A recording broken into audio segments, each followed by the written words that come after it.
Did you know that you could use your Echo Dot or really Alexa as a second pair of hands when it comes to your homeschooling day? Yes, this tool could be a wonderful homeschooling teacher's assistant when it comes to helping kids memorize their math facts, keeping them on task, helping them with reading comprehension, helping them get their wiggles out, exercise when maybe it's wintertime outside, you can't go out, or you have a baby napping. There are countless things you could do with this device, but so many of them can be incredibly helpful when it comes to the homeschooling day. So I'm going to share with you my 8 top favorite ways to use this when it comes to homeschooling. Let's get started.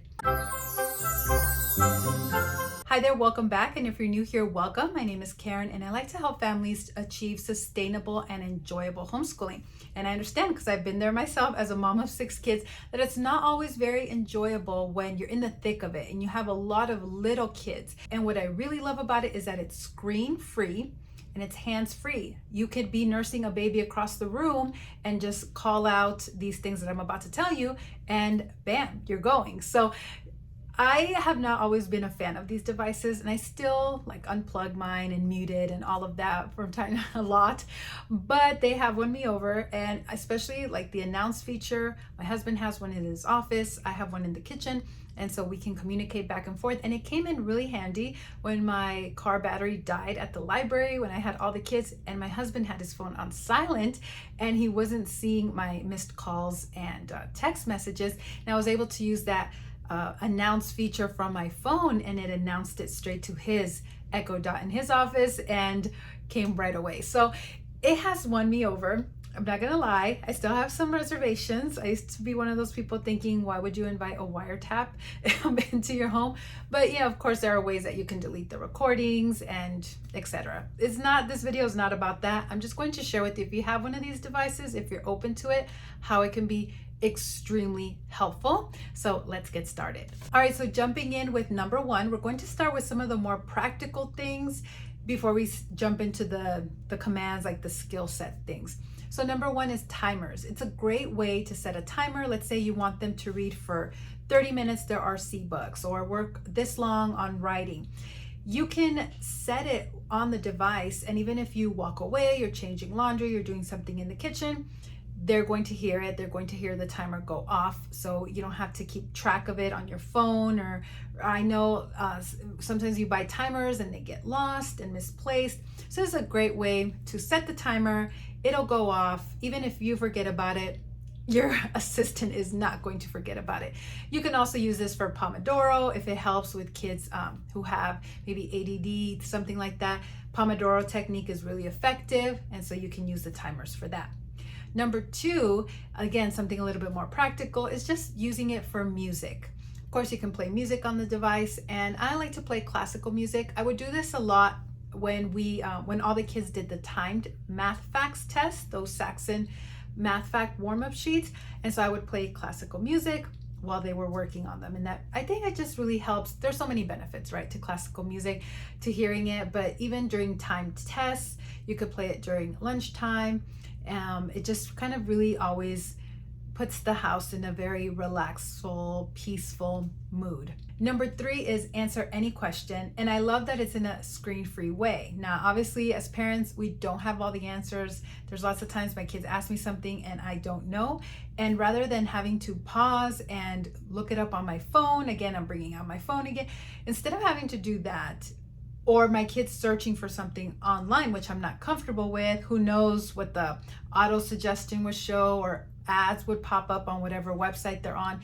This is, again, a screen-free way that they can just ask the device and get their answers. So it's really handy in homeschooling. And now we're getting into the really good stuff. Number 4 is math skills. This device is wonderful to help them out with their math fact memorization and just improving their math skills in general. I'm going to share with you my favorite games that you can open up. Again, you just say open and then any one of these.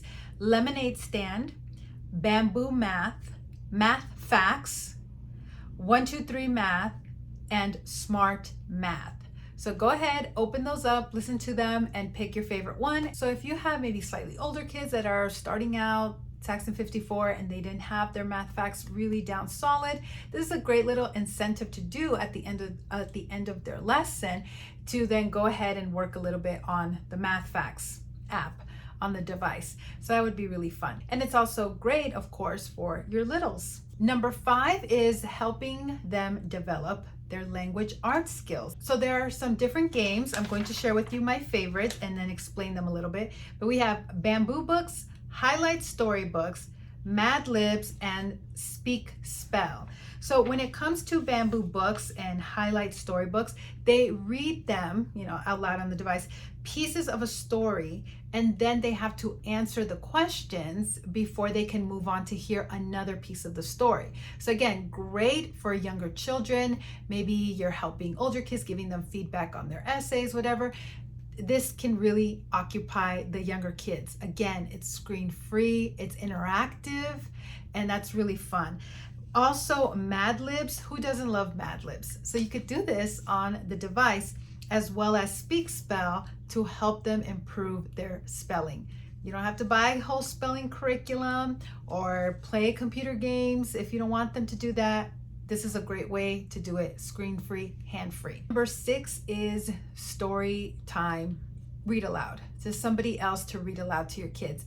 This is great if you're pregnant and you're exhausted or you're sick, your voice is gone. You just need to lie down on the couch for a little bit, close your eyes, but you want to keep them kind of settled down and, with quiet time. This is a great way for, again, hands-free, screen-free, somebody else to read aloud to your kids. Now, of course, you can use apps like Audible, any books that you have on there, but one included with the device is story time. So you can check that one out. Number 7 is to use it as sort of a PE instructor.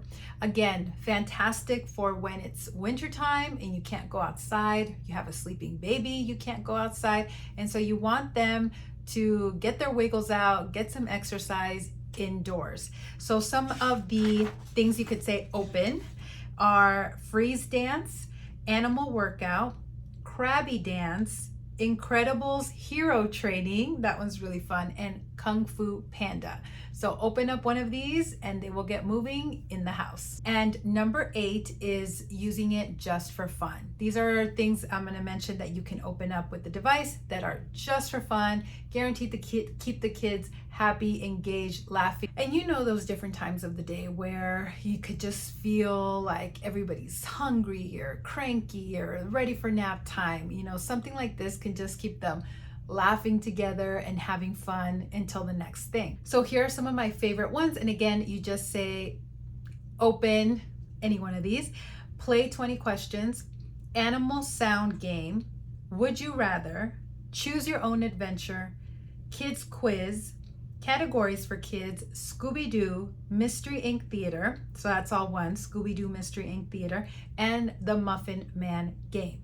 Now, I know I gave you a lot here in this video, so I created a free printable that you can download and maybe post it up on your fridge or put it in the kitchen. That way the kids can see it or you can see it, and so that way you don't have to keep coming back to this video or writing it down. So I will leave that link for the printable down below, and I would love to hear from you. What are your favorite ways to use this device? Have you heard of any of these different apps, whatever you want to call it, games that you can use on this device? Let me know which one has been your favorite. If you have one that I didn't mention in this list, then please share it with me in the comments down below. Now, I think you would really like this video, but YouTube's algorithm thinks you would like this video instead. So whichever one you choose, I will see you there. Bye for now.